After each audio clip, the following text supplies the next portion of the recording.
Good evening. Good afternoon. జై భీమ్.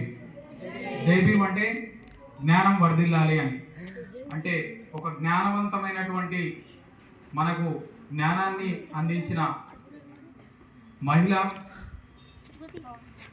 మన తల్లి లాంటి సావిత్రిబాయి పూలే జయంతిని ఇక్కడ జరుపుకోవడం చాలా సంతోషం. ఎన్నోవ జయంతి మీకేమన్నా తెలుసా? సావిత్రిబాయి పూలేది ఎన్నో జయంతి ఎవరన్నా? ఇంకొక 6 సంవత్సరాలు అయితే 200 సంవత్సరాలు అయితే, అంటే ఎన్ని రోజుల నుంచో ఉన్నటువంటి ఆ మహిళ మహనీయురాల్ని గుర్తుపెట్టుకోవడం చాలామందికి ఆశ్చర్యం, అసాధ్యమైతుంది. కానీ అలాంటి మహిళ జయంతిని మనం గుర్తుపెట్టుకోవడం మన అదృష్టం, మనం గుర్తుపెట్టుకోవాలి కూడా. ఎందుకంటే సత్యశోధక్ అనే సంస్థ ద్వారా ముఖ్యంగా మహిళలు ఈ సమాజంలో చదువుకి దూరమై ఒంటింటికే పరిమితమైనప్పుడు ఆ తల్లి తన భర్త అయినటువంటి మహాత్మా జ్యోతిబా ఫూలే ద్వారా విద్యను అభ్యసించి అతి చిన్న వయసులో పెళ్లి చేసుకొని నా మహిళా సమాజం చదువుకు దూరమయ్యి ఈ సమాజంలో అంటరాని వారిగా ఉన్నారని చెప్పి కంకణబద్దులై ఈ సమాజంలో ఏ ఒక్క మహిళ కూడా దేనికి తక్కువ కాదు అని నిరూపించినటువంటి ఏకైక మహిళ సావిత్రిబాయి పూలే.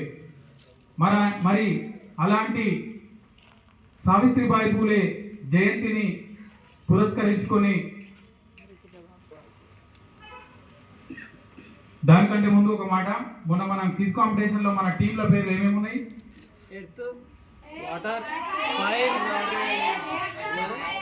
అన్ని మన టీచర్లు ఉండి ఈరోజు ఒక్క మహిళ కూడా మాట్లాడలేదు. నేను దీనికి చాలా బాధపడుతున్నా. అంటే బాధకరం. ఒక మహిళ ఉపాధ్యాయురాలు మీరు చదువుకోవడానికి కారణమైనటువంటి సావిత్రిబాయి పూలే జయంతి సందర్భంగా, అంటే మీకు స్టేజ్ ఫియర్ ఉండి రాలేదా, మీకు తెలియక రాలేదా అనేది మీరే 10th క్లాస్ స్టూడెంట్స్ అర్థం చేసుకోవాలి. ఎందుకంటే అర్థం చేసుకునే మైండ్ మీకు ఇప్పుడు మెచ్యూరిటీ ఉంది కాబట్టి మీరు అర్థం చేసుకోవాలి, పోటీ పడాలి. మేము ఎంతమంది మాట్లాడుతున్నాం తెలియక చాలా గిఫ్ట్లు తెచ్చినాం, గమనించాలి.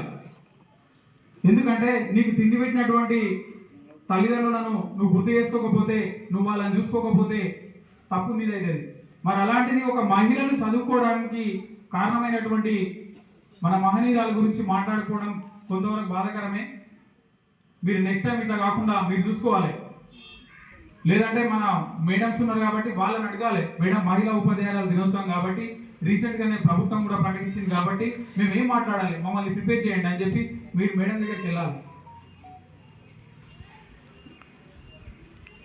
అందుకే ఒకసారి మీరు ఆలోచన చేయాలి. అందుకే ఎందుకు అంటే మహిళలు దేనికి తక్కువ కాదు అని నిరూపించినటువంటి మన తల్లి కాబట్టి మనం ఖచ్చితంగా మాట్లాడుకోవాలి, మాట్లాడాల్సుకోవాల్సిన అవసరం ఉంది కాబట్టి దయచేసి దృష్టిలో పెట్టుకోవాలి.